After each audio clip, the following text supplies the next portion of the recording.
সুপ্রিয় দর্শক, আসসালামু আলাইকুম। দেশের মধ্যে অস্থিতিশীল পরিস্থিতি তৈরি করে খোলা পানিতে মাছ শিকার করতে যাচ্ছে একটি গোষ্ঠী, এবং এর পুরো ফান্ডিং কিন্তু আসছে দেশের বাইরে থেকে। এমনকি এর সঙ্গে পালিয়ে যাওয়া শক্তির সঙ্গে এই মুহূর্তে দেশের ভেতরে ঘাপটি মেরে আছে সেই শক্তিরাও জড়িত। তারা প্রকাশ্যে না আসলেও গোপনে গোপনে এগুলো বড় ধরনের ষড়যন্ত্রের দিকে দেশকে নিয়ে যাচ্ছে। আজ আমরা এই বিষয়ে কথা বলবো। আপনারা আমার চ্যানেলটি সাবস্ক্রাইব করে আশা করি আমার সঙ্গেই থাকবেন। ধারাবাহিকভাবে সারা দেশের বিভিন্ন জায়গায় হত্যা, নির্যাতন কিন্তু অব্যাহত আছে। একটা সময় কিন্তু এই হত্যা, গুম, এই নির্যাতনের বিরুদ্ধে বাংলাদেশের মানুষ ফুঁসে উঠেছিল। এখন যখন আবার এই হত্যার বিষয়টি সামনে আসছে, নৃশংস হত্যার বিষয়গুলো ঘটছে দেশের বিভিন্ন জায়গায়, এগুলো সাধারণ মানুষ দেখছে। এটা নিয়ে আলোচনা করার কিছু নেই, সবাই আফসোস করছে, অনেকে ধিক্কার জানাচ্ছে, অনেকে বলছে আইনগত ব্যবস্থা নেওয়া উচিত। সরকারের ব্যর্থতা কিংবা সফলতা, রাজনৈতিক সরকার থাকা না থাকা, এগুলো কিন্তু আলোচনায় আসছে। কিন্তু যে বিষয়টি আলোচনায় আসছে না সেটি হচ্ছে এর কারণটা কি, কারা ঘটাচ্ছে। আগে না হয় মনে করলাম ফ্যাসিবাদী আমলে তাদের বিভিন্ন সন্ত্রাসী সংগঠন নানা কাজে নিজেদের মধ্যে ভাগ বাটোয়ারা নিয়ে ঝামেলার কারণে বিভিন্ন সময় হত্যা হতো, বিরোধী দলকে দমনের জন্য হতো। এখন কারা করছে এবং কেনই বা করছে? মূলত বাংলাদেশকে ঘিরে যে দীর্ঘমেয়াদী ষড়যন্ত্র বাস্তবায়নের লক্ষ্যে ভিনদেশি গোয়েন্দারা কাজ করছে, তাদের একটি সফল অপারেশন বলা যাবে এই মুহূর্তে ঢাকায় যেগুলো হলো, খুলনায় যেগুলো হলো এবং চাঁদপুরে যেটি হলো, এগুলো পুরোটি কিন্তু ষড়যন্ত্রের একটি অংশ। কেমন ষড়যন্ত্র? খুব খেয়াল করবেন, ঢাকার মিটফোর্ডে যে ঘটনাটি, লালচাঁদ, যার নাম লালচাঁদ সোহাগ, এই সোহাগকে নিয়ে পুলিশ বলছে যে এটা ব্যবসায়িক দ্বন্দ্ব। খুব খেয়াল করবেন, পুলিশ বলছে ব্যবসায়িক দ্বন্দ্ব। মূলত ভাঙাড়ির দোকানের একসাথে ব্যবসা করত, লালচাঁদ আলাদা হয়ে গেছে, এখন তাদের মধ্যে দেনা পাওনা ছিল, দেনা পাওনা থেকে এই হত্যাটা হয়েছে। রাজনৈতিক দল হিসেবে বিএনপি বলছে যে মামলা হয়েছে, কিন্তু এই মামলায় কিন্তু মানে সিসিটিভির ফুটেজ সেখানে এসেছে, এই ফুটেজে কিন্তু বিএনপি বা যুব দল বা ছাত্রদল কাউকে দেখা যায়নি।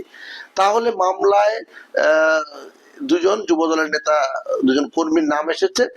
যুবদল তাৎক্ষণিক তাদেরকে, ওই দুজনকে বহিষ্কার করেছে দল থেকে আজীবনের জন্য, এবং আইন শৃঙ্খলা রক্ষাকারী বাহিনীর সদস্যদের প্রতি উদাত্ত আহ্বান জানিয়েছেন যাতে এই অপরাধীদের দ্রুত আইনের আওতায় আনা হয় এবং দৃষ্টান্তমূলক শাস্তির ব্যবস্থা করা হয়।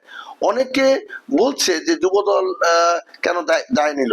আসলে যুবদল, ছাত্রদল, স্বেচ্ছাসেবক দল বলে কোনো কথা নাই, জামাত বা বিএনপি বলে কোনো কথা নাই, এনসিপি বা বাম সংগঠন বলে কোনো কথা নেই।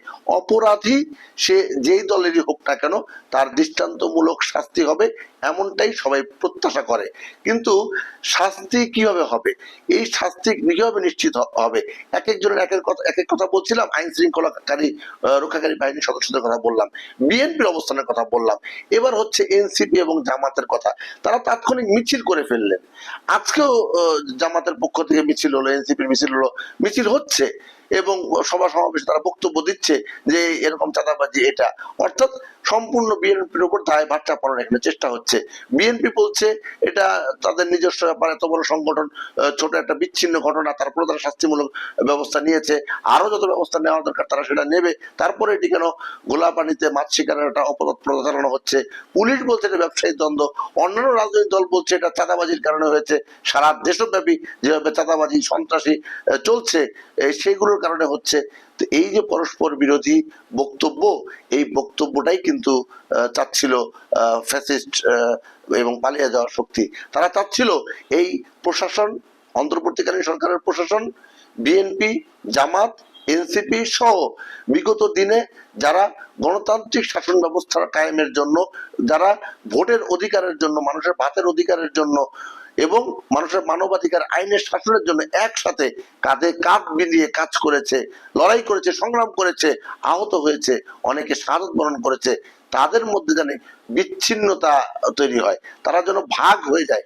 একসাথে যখন সব ভাই ঐক্যবদ্ধ থাকবে তখন কিন্তু ষড়যন্ত্রকারীরা সফল হতে পারবে না। এটা জেনেই প্রথমে যেটি তারা করছে সেটি হচ্ছে নিজেদের মধ্যে বিভক্তি এনে দিয়েছে।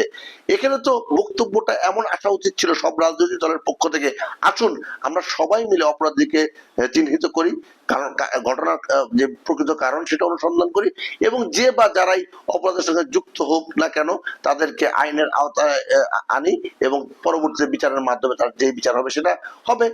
এটা তো সবার ঐক্যবদ্ধ প্রয়াস আশা ছিলাম। এখানে পরস্পর বিরোধী বক্তব্য দিয়ে আসলে মূলত এই ঘটনাটাকে ভিন্ন দিকে নিয়ে যাওয়ারই একটা প্রয়াস বলে আমি মনে করি। একই সঙ্গে আইন শৃঙ্খলা রক্ষাকারী বাহিনীর সদস্যরা যখন তদন্তে যাচ্ছেন বা সামনে দিয়ে আরো বড় আকারে তদন্ত করবেন, তারাও যখন দেখবে রাজনৈতিক বিভাজন রয়েছে, পলিটিক্যাল প্রেশার রয়েছে, নানা ধরনের এখানে বাক রয়েছে, নানা ধরনের ইঙ্গিত রয়েছে, ইশারা রয়েছে, তখন তাদেরও কিন্তু কাজ করতে গিয়ে, তদন্ত করতে গিয়ে কিছুটা হলেও বেগ পেতে হবে।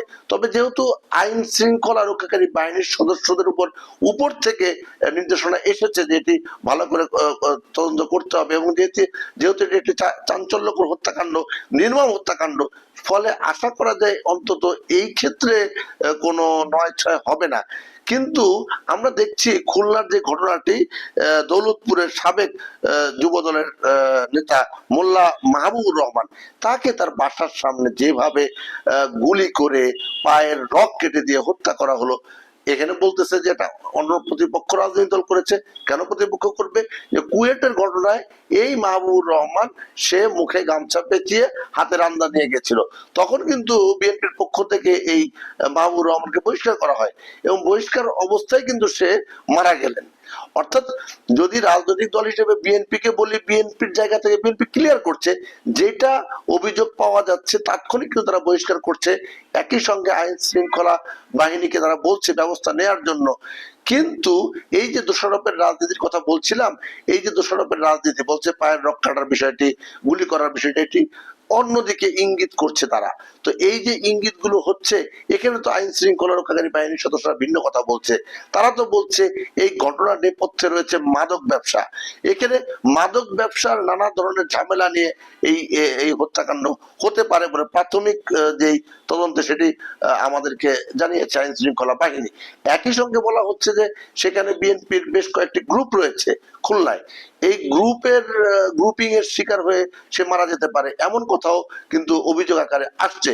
আসলে এখানে গ্রুপিং এর হত্যা হোক, মাদকের হত্যা হোক, কিংবা অন্য কোনো রাজনৈতিক দলের হত্যা হোক, অথবা তার কোনো ব্যবসায়িক দ্বন্দ্ব হোক, এই পুরো বিষয়টাই তো মানে তদন্তের পরে আসবে। আমাদের মুশকিল হলো কি, মানে কোনো একটা ঘটনা ঘটে যাওয়ার সাথে সাথে কারোর উপর দোষ চাপাই দিতে হবে। অর্থাৎ বিএনপি হলে জামাতের উপর দোষ চাপাবে, জামাত হলে এনসিপির উপর দোষ চাপাবে, এনসিপি হলে বিএনপির উপর চাপাবে। অর্থাৎ সার্কেলের মধ্যে এরা এরা এরা এরা প্রত্যেকের উপরে, যেহেতু এই দলগুলো এই মুহূর্তে অ্যাক্টিভলি বাংলাদেশে কাজ করছে, আওয়ামী লীগ যেহেতু নাই, ফলে ফাঁকা মাঠে যে যা পারছে, যে যা খুশি করছে, এবং পরস্পরের উপর দায় চাপাচ্ছে। এই দায় চাপানোর মধ্য দিয়ে বাংলাদেশটা কিন্তু একটা মানে কি বলবো, গলিপথ, অন্ধকার গলিপথের দিকে কিন্তু যাচ্ছে। যেই সুযোগটা প্রতিবেশী অনেক দেশ হয়তো নেবে, যেই সুযোগটা হয়তো অনেক গোয়েন্দা সংস্থা 5 আগস্টে ব্যর্থ হয়েছিল, সেই গোয়েন্দা সংস্থা যারা ব্যর্থতার গ্লানি নিয়ে তারা হয়তো ঝেড়ে দাঁড়িয়েছে, তারা হয়তো এই সুযোগটা নেবে। যারা পালিয়ে যাওয়া ফ্যাসিস্ট শক্তি, তারা হয়তো এই সুযোগটা নেবে। এখন রাজনীতিবিদরা, আপনারা বিজ্ঞ, আপনারা অভিজ্ঞ, আপনারা দেশ চালিয়েছেন, দেশ চালাবেন, আপনারা সিদ্ধান্ত নেবেন যে আসলে আপনারা এই ষড়যন্ত্রকারীদের ষড়যন্ত্র সফল হতে দিবেন, নাকি পরস্পরের গালমন্দ বন্ধ করে ঐক্যবদ্ধ বাংলাদেশ গড়ে তুলবেন। একই সময় কিন্তু এই চাঁদপুর শহরে জুমার নামাজের সময় খতিব আনমর নুরুর রহমান মাদানিকে কুপিয়ে আহত করে এক সবজি বিক্রেতা, বলে আল্লাহ রাসূলকে নাকি সে অবমাননা করছে।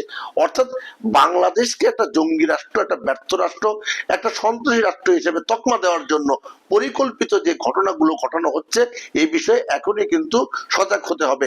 স্বরাষ্ট্রমন্ত্রী আমরা দেখছি খুব হাসি খুশি মানুষ, সবসময় বেশ আমোদ প্রমোদে থাকেন, খুব সুন্দর করে কথা বলেন, হ্যাঁ, মানুষের সঙ্গে বেশ ভালো ব্যবহার করেন, হ্যাঁ, হাসি খুশি। আরে ভাই, একটা প্রতিষ্ঠান চালাতে হলে অন্তত কিছুটা কঠোরতা অবলম্বন করতে হয়। আপনার ব্যক্তিত্বে যদি প্রকাশ পায় যে আপনি এমন ভাবে কথা বলেন যে কথা মানুষের মধ্যে তেমন আসর করে না, তেমন প্রভাব পড়ে না, তখন সেক্ষেত্রে কিন্তু পরিস্থিতি ভালো হবে না। আর স্বরাষ্ট্র মন্ত্রণালয়ের মতো একটি জায়গায় সেখানে আপনার দায়িত্বটা কি হবে এটা আগে বুঝতে হবে। আপনি সেনা কর্মকর্তা ছিলেন, আপনি নিশ্চয়ই সেই জ্ঞান সেই উপলব্ধি আপনার আছে। আপনার এই বিষয়গুলো আরো বেশি কঠোর, আরো বেশি মানে শক্ত হাতে দমন করা উচিত বলে আমি মনে করি। একই সঙ্গে যে কথাটি দিয়ে শুরু করছিলাম সে কথাটা দিয়ে শেষ করতে চাই, রাজনৈতিক ঐক্য ছাড়া এখানে অন্য কোনো বিকল্প নেই। দেশ বিরোধী ষড়যন্ত্র থেমে নেই, থেমে থাকবে না। যদি আমাদের মধ্যে ঐক্য থাকে তাহলে হয়তো আমরা কিছুটা রক্ষা পাবো, আর ঐক্য না থাকলে বাংলাদেশটা কোন পরিণতির দিকে যায় সেটাই কিন্তু বড় শঙ্কার বিষয়। সবার সুস্বাস্থ্য ও মঙ্গল কামনা করে এখানে শেষ করছি। ভালো থাকবেন, সুস্থ থাকবেন। আল্লাহ হাফেজ।